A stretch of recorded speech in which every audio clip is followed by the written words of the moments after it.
It's rare you notice when even the devs themselves have a bit of a problem describing a game in interviews or articles. Ask these guys and gals what the game Pacific Drive is, and they wax poetic about best friend cars and not remembering to set the parking brake. But I mean, look at the footage here. Roguelike driver, paranormal survival car enthusiast, supernatural station wagon simulator. We can come up with a ton of names, but I can tell you a couple things. You spin the game sugar scooting your way through a Pacific Northwest in an old four-door station wagon, like every damn thing that Fox Mulder ever warned the world about finally happened, and it's your job to find the plot. Many times running around, usually driving, sometimes outfitting, but always rummaging. Pacific Drive is perfectly suited for those of us who like to find something unique just around every single bend, even if that means we get broken. Like some suicidal kamikaze pilot who hates the paranormal, you decide to race straight into it in your car. And that is Pacific Drive. Locations impacting indicator sectors Delta.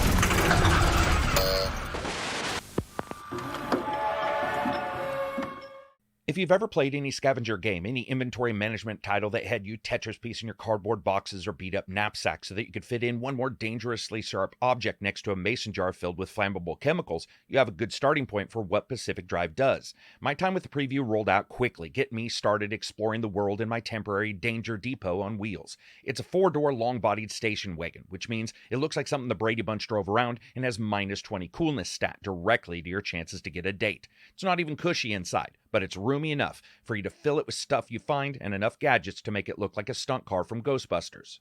After a short burst of information about the abnormalities in the game world and a text beat or two, you're off and on the move. You could say the game's charitably got a couple sim-like bits, like having to turn the car on or off each time you walk away, or having to put down the parking brake, because if you don't, it can just roll down a hill away from you.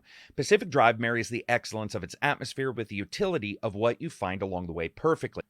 For example, scrapping from dumpsters, or when you take your jerry-rigged car saw to a sedan door and then grab all the items and then build a makeshift crowbar that can be used as a temporary lockpick to get through chained areas and unlock even more locations and items to scrap.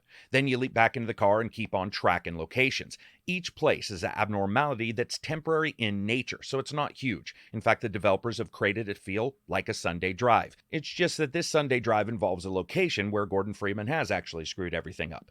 Constructing parts to keep the car in good status because everything you do eats it away a bit at a time as you drive. Returning to your base, investigating more abnormalities, coming back, repairing, and going out again. All the while, this slow story is building out around you concerning the others in the impacted areas. And that's really the carrot at the end of the stick. Somewhere down the road, you're going to be able to escape. So all these items and all these fixes and upgrades should matter. But you may notice I don't talk a lot about offensive stuff in this game. That's because an escape and stealth are what matter the most. You don't have weapons in Pacific Drive. You have ways to get around obstacles, and you have shortcuts, ones you see and ones you make by just looking through some trees and thinking to yourself, let's go for it. It's about survival and strategy, about the relationship between a person and their car. If you've ever felt that keen feeling of ownership with a vehicle, that thing that helped you get to an amazing party or to a date or away from the cops speeding down a freeway, you know the feeling, and the game is all about that. Because each run you go on, you try to repair and upgrade the vehicle so that you can take on the steps the run requires. And it instantly builds this connection with you and your mini base on wheels, even offering ways to slightly customize it with old paint cans or vinyl wraps you find as scrap. And this is your lifeline, and it builds that feeling of loyalty when you leap in, a weird anomaly turning the force behind you into a swirling green dump, and triggering the engine, turning it over, and peeling out. Makes you almost want to yell, "That a boy." The only damn thing the game's missing is the pet the car button like petting the dogs in other games. And this is also helped due to the graphics and the environmental storytelling these guys have worked through everything. For example, everywhere you go, there's somewhere to explore and collect as each anomaly becomes a world unto its own, but the car has its own durability, and you have yours as well. There are a number of environmental hazards that both you and the car have to get through. I mean, aside from the landscape being filled with all manner of floating rocks and mysterious stone pillars randomly jutting from the ground, you also have to figure out how to go around different hazards that may have been placed by suspiciously absent people.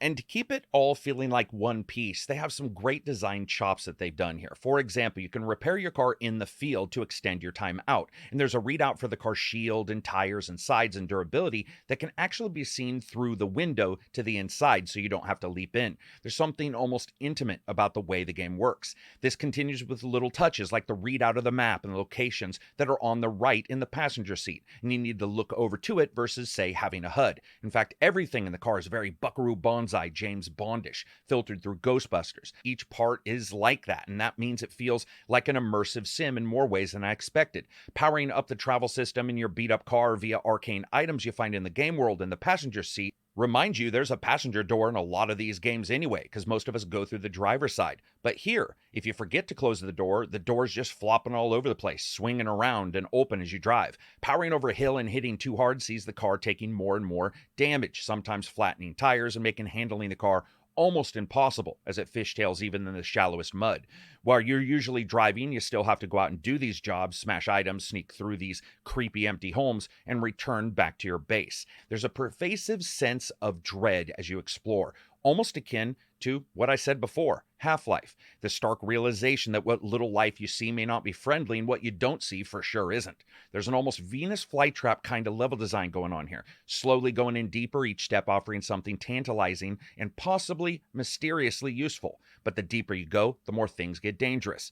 But their work to make you consistently want to go there, and that wonder about the weird events draws you in. Random graffiti on a house in the middle of nowhere suggests that someone's out there warning you about what's happening, like a may explode tag on a stick of dynamite. And regardless of how much time I had the preview, I just continued to want to play. Whether that mystery is going to continue to burn throughout the entire game is up for debate, but it has a large number of items you can craft, upgrades to your car, and exploration bits. And I've already found what seems to be secrets in the narrative. Regardless if you love them or hated them, shows like Lost or From do a really good job delivering a ton of information where sometimes what appears to be obscure bits of world lore is the truth, and the straightforward line is the thing you can't trust, or sheer volume of information that you take in makes it difficult to parse the two. What I see here is obscure notes, radio bursts, and graffiti on a wall that may turn out to be the actual important aspects of the story, and it's why I've actually taken some notes as I played through this.